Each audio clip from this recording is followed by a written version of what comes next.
I read The Water Dancer by Ta-Nehisi Coates, and this is a literary novel that is historical and has some magical realism elements to it. I believe it's Coates's first novel. I'm pretty sure about that.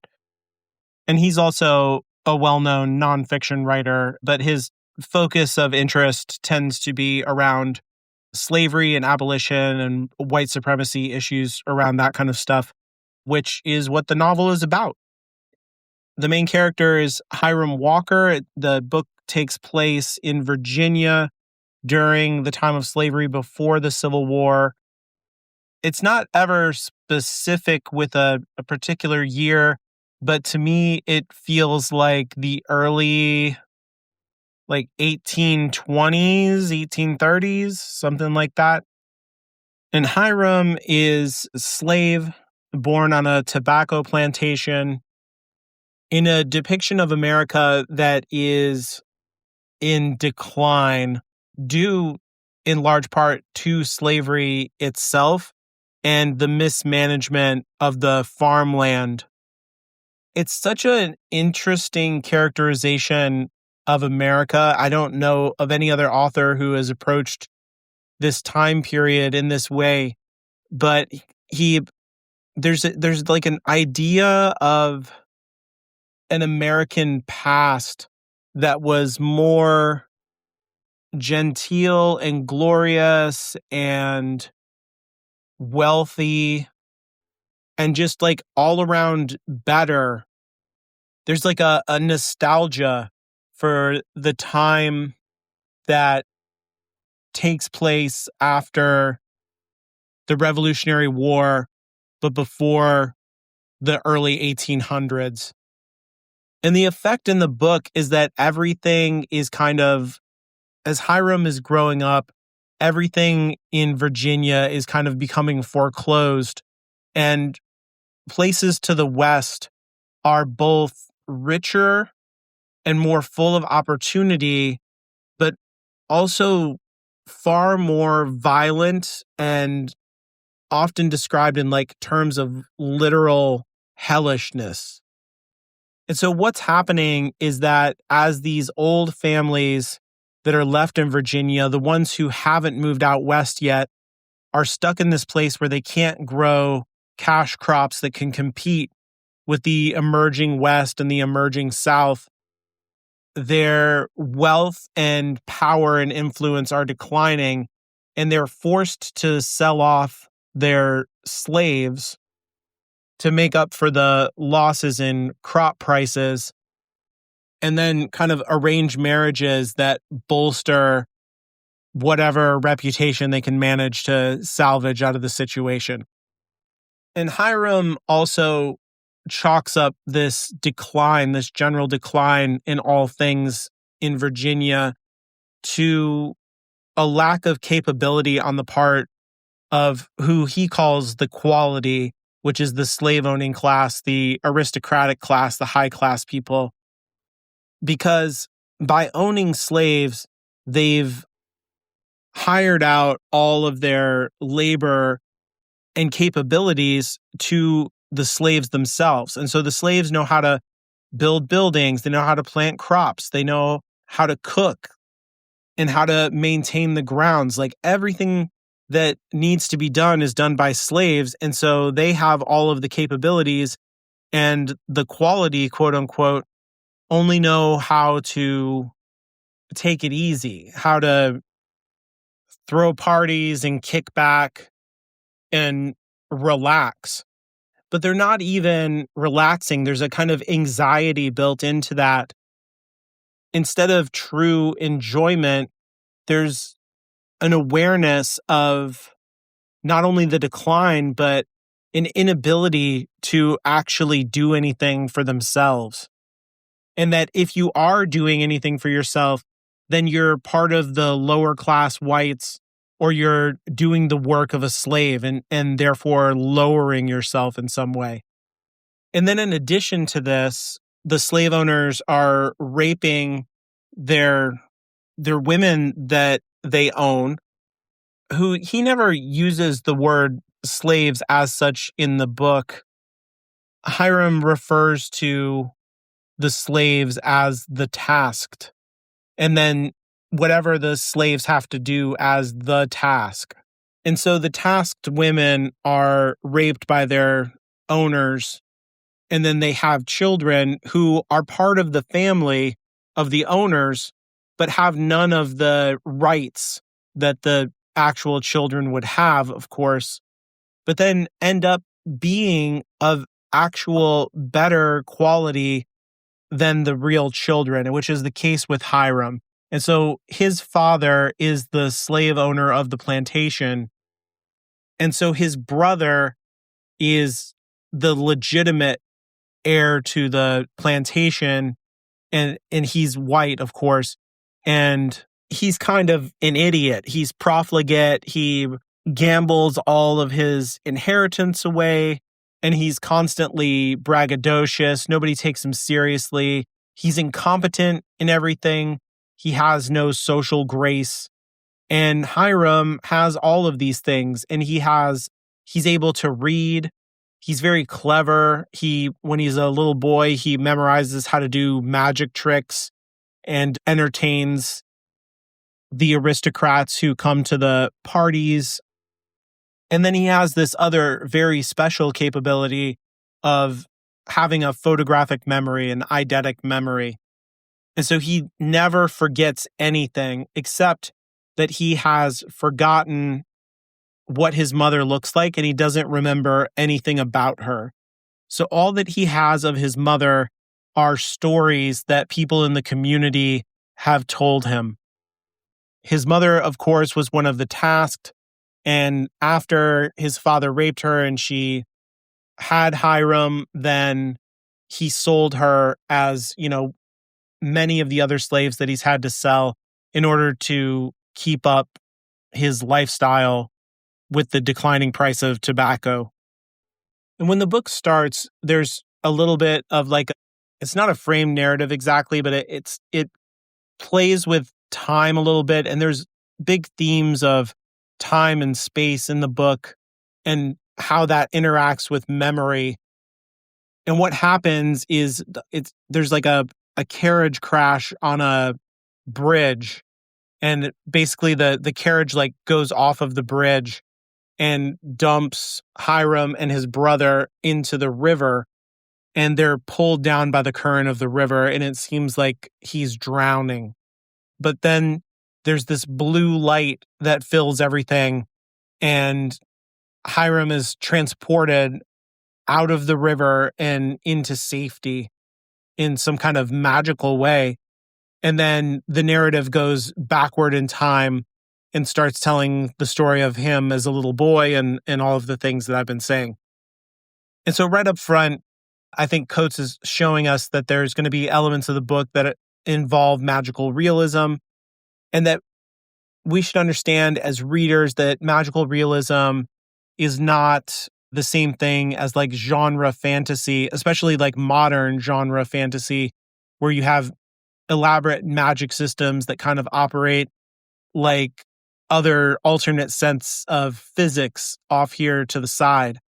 Instead, magical realism should be understood as a kind of emotional truth that exists in the story. And it might be miraculous, which is how it operates in this book, but is not to be taken too literally and should be kind of read as symbolic and as having its meaning in the emotional and symbolic truths that it's associated with in the story. Not too much of the drama rests on Hiram's abilities as such. People are interested in him because of it, but it's not like things come down to the wire and is he going to be able to take command of his abilities or not? And then the problems are solved because of that. Instead, there's this central problem of, on the one hand, Hiram has this photographic memory, and yet, on the other hand, he cannot remember his mother at all. And those two things the kind of paradox of that, the break inside of him needs to be resolved. There's a mystery there that doesn't make sense. And when its resolution comes, the magic plays a key role in that. And the magic itself is related to that question of memory and the lack of deep memories that he has. And I think that, the kind of deep amnesia in that way, the disconnectedness from his heritage is kind of symbolic of a reaction to trauma, but also the dispossession that was happening to people at this time as they were being sold off from these old Virginia families. And so these Virginia families are like very, very worried about, oh, this person's going to get married to that person, and we have to maintain the good name of our family and the lineage and who owns the plantation and blah, blah, blah, blah, blah. And yet, at the same time, they're selling off the families. They're breaking apart like children from their parents, spouses from their partners, grandparents and children are being ripped apart, and just like casting them every which way in this mad grab for money to try and maintain their way of life. And so on the one hand, they're worried about like, who was your daddy, who was your grandpa? And on the other hand, they have no regard for the families that they're destroying. And that's what is going on, inside of Hiram. He's lost his mother completely. He doesn't even have the memory of her. And I think at one point, one of the characters later on, I believe it's Harriet Tubman, or it never says that it's Harriet Tubman, but it seems like it's Harriet Tubman to me. She says to not remember is the true slavery. And so in some way, Hiram does not have his freedom because he does not remember his mother. There's this contradiction that needs to be resolved inside of him. And the magic is a part of that, because when he's crossing the bridge, what he sees is a woman kind of doing a dance, and she's carrying a jar of water. And he realizes when he sees her that that's his mother. And so he's having like a vision of his mother. And that's when he crashes into the water. And then this magical event happens. And so it's all tied together. His mother, the magic, the memory, all of that stuff is one thing. And so it needs to be understood in those terms. That's how magical realism in literature operates. And so we get a picture of Hiram's life before the accident, where he is the most capable person on the plantation, probably. He's certainly more capable than his brother, who's going to inherit everything. And his father picks him out from all of the other tasked and tells him that he is going to be his brother's personal slave, and that it's his job to watch over him and also like whip him into shape, kind of tutor him and just get him to be all around a better man than he was going to be. And at the same time, his father has set up a marriage for his brother with a woman who comes from kind of old money, and she's very capable. She's certainly smarter than him. And so the care of the plantation is going to go into her hands probably. And then, his father hopes for the best for the future. Like, this is probably the best that's going to happen. Hiram is going to be there to help run things, and the wife is really smart and she'll make good choices. And so the family won't go down in flames. But then, unfortunately, the brother dies he drowns to death in the river, and Hiram doesn't. And so that puts the brakes on the marriage. That ruins the prospect of who's going to inherit, because there is nobody to inherit. And all around, it just makes things really bad for everyone. And it wasn't like things were great anyway. You had this like kind of capable manager in the father for the most part, and it was going to go to a son who was an idiot. and he was probably going to mess things up one way or another anyway.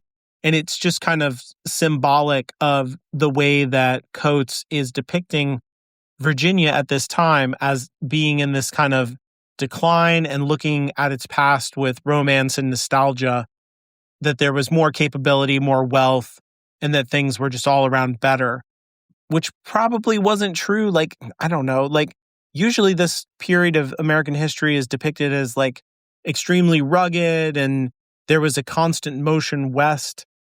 But he's probably right about the tone of things. It's just so fascinating because like I've never really read anybody who depicts it in this way, that has this soft nostalgia for this generation or two after the Revolutionary War for this part of the country. But in any event, things get worse, and Hiram gets involved with a young woman who is also one of the tasked, and he's fighting with his foster mother. This woman that he's involved with, her name is Sophia, and then his foster mother is named Athena, or Athena is what everybody calls her.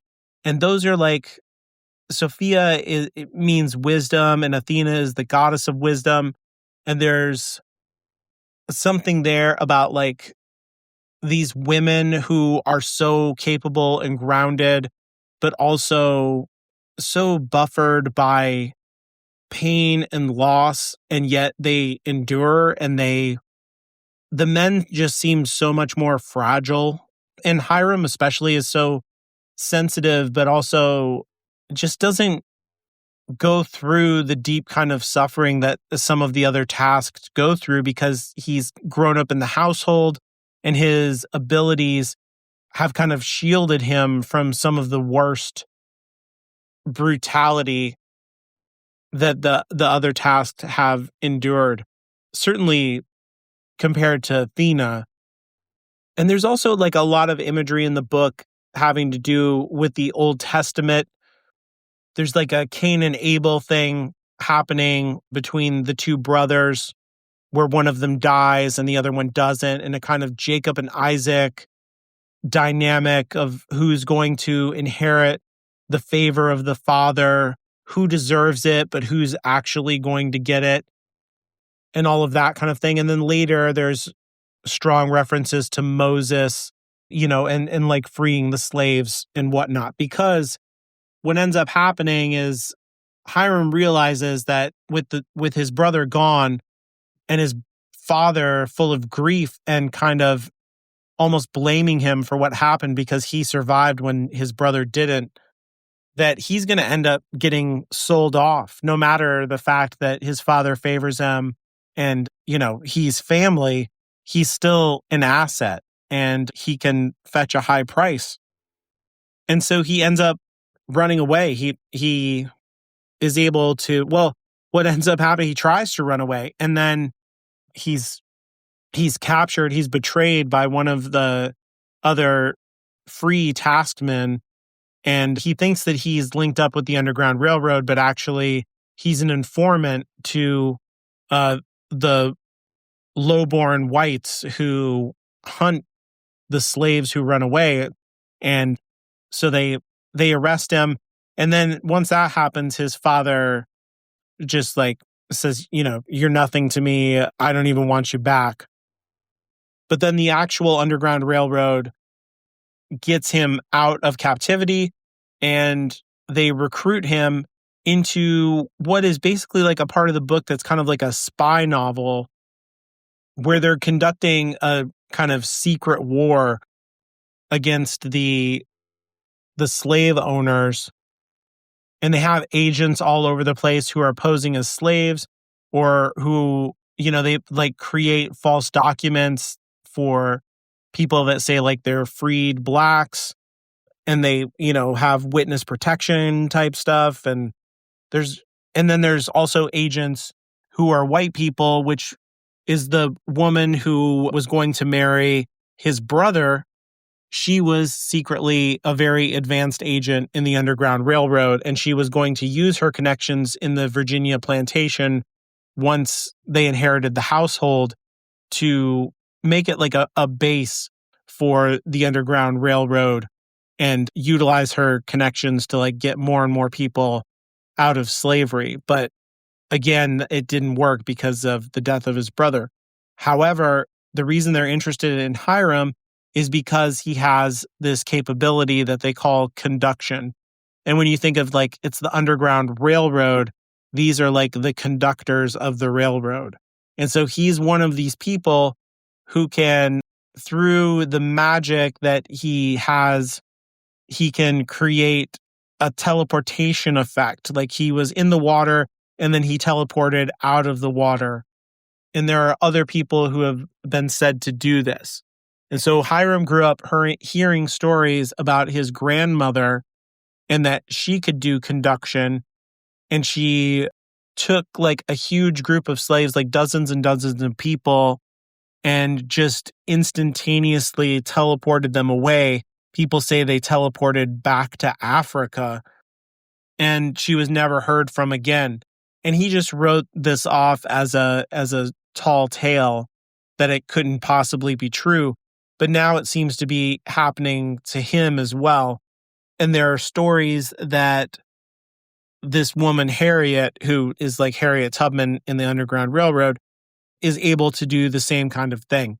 And so he ends up meeting her and she mentors him and teaches him that this ability has to do with his memory and the stories that people tell him and his own memories. And so what he has to do is kind of reach back into his memory, and the further back he can reach, then the further away he can teleport himself and other people like come with him. And to help him ground his memories, he needs some kind of like physical object that is associated with the memory. But I say stories because all throughout the novel, people encounter Hiram and they tell him, they kind of confess to him their personal stories. And so he becomes a bank for the memories of the community around him. And he takes it as like his personal task to remember what people tell him. He doesn't necessarily like it that people do this, but he, acknowledges that people always end up doing it. He doesn't even ask them to or offer, but they just feel that they can and should tell him. And there's this tradition in literature, around the idea of memory and the way that it transports us through time when we're thinking. And this is how novels operate also. A novel is like a memory or a thought that we can fall into and escape into. Our mind sees the things that are happening. We hear the sounds that the book describes and smell the smells and all those things, even though, it's not really happening, but we feel transported into the story. And in the same way, like memories are even a more powerful version of that. And people are like giving him their memories, and he folds it into this story that we're being told. And so, there's an entire symbolic layering that's happening there, I think. And it's the kind of thing like Proust or something where you have these memories that just transport you through time and space back to your childhood or whatever. Except in this case, because of the magical realism, that transportation is literal. And there's also an escape to be had in novels and in storytelling. And that's part of what the novel is doing for us, right? Like we are escaping into it, and through his memories and the memories that people are sharing with him, these slaves are able to escape their captivity in the same way. And so the emancipatory potential of stories is directly translated into the story itself. There's a very like kind of postmodern motion to that whole thing. And the element of the story that kind of completes the circuit of that idea is the magical realism. And so he transports the slaves from their captivity because of holding on to the memories and the actual tactile object associated with them, and then teleports the slaves away. And Harriet Tubman teaches him how to do this. She's been doing it, and she's legendary in the story. And the whole thing is like kind of, like I said, like a spy part of the book. There's all kinds of subterfuge and actual real life historical people who were real heroes in the Underground Railroad. And even though he's grateful to these people for including him in this important work and helping him to escape from his own captivity when he was captured in Virginia, he feels the need to go back and rescue the people that he cares about the most. He wants to get Sophia, he wants to get Athena and get them out of there. And so he goes back to the plantation and to his father, who has forgiven him for trying to run away and have freedom. It's so crazy that the idea that his father forgives him for trying to be a whole person, but whatever. So he has this reunion with his father and becomes kind of like his personal slave, his like butler, while at the same time trying to set up the rescue of the slaves and also to dig up any information that could help the Underground Railroad, via the contacts that the plantation might have access to. But the plantation is in even greater decline than before Hiram left. And so there's like very few slaves left, and the people who are there, Hiram doesn't even know them because they're like new people who have been brought into the area. All the families and people that he knew growing up have been sold off to the west. But Sophia and Athena are still there. Athena has tried to set up a way to buy her own freedom, but all of her money is stolen. And so it's going to be impossible. And Sophia has been, she had a baby in the meantime. And so she has a little daughter. And Hiram loves the baby, even though it's not his. And he cares for Sophia, and they have a touching relationship that, demonstrates growth on Hiram's part and also, gives him motivation and helps with the drama of the book of like, will he be able to save this emerging family, this kind of surrogate mother, this symbolic wife and child? Will he be able to pull them out? And the only way that he's going to be able to do that is if he gets in touch with those memories of his mother. And part of his journey there is by talking to Sophia and confiding in her his own stories, because everybody confesses to him, but he has no one to lean on. And so he becomes closer to her. And this helps him to eventually get completely into touch with this memory. And it transports him into a different time and place. And Sophia is there with him too and witnesses what happens and sees the mother and this water dance that she did. And it's like a traditional ancient dance that comes over from Africa. And so there are even deeper stories that have been lost, but are, there's like a chain of knowing the remnant of a remnant of it for Hiram. And there's a sense in which he's been fully integrated with his ability, and he's become in touch with his heritage, but also with his future through his connection to Athena and Sophia and this family that he's managed to carve out from the slavery. And, so he has his past now, and he has a goal for the future, a group of people that he cares about and will try to protect. And then also a goal for a kind of career to continue to help the Underground Railroad fight this war, this secret war.